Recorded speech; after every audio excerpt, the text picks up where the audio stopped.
Hello guys, in this video I'm going to show you how to customize the size of the table that you have inserted to your slides created on the office.com website. But first I just want to mention, don't forget to subscribe to my channel because at 10,000 subscribers I am going to show you my whole YouTube revenue statistics and growth strategy, how to make money online. Now let's jump into it. First of all, open the website and start creating your slides.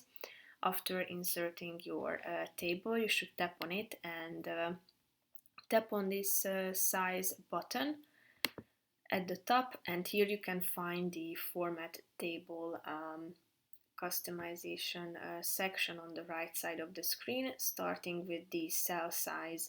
Its height and width can be changed or altered, as you can see, so type in the relevant unit of your preferences.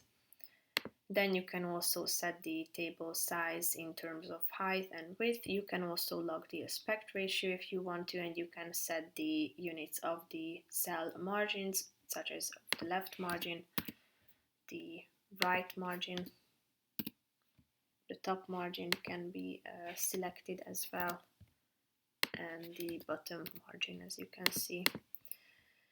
So you can see how it turned out. So if you are satisfied with it, then you are done. Tap on this close button and then it will be updated automatically. So that's pretty much it for this video, guys. See you in the next one. Bye bye.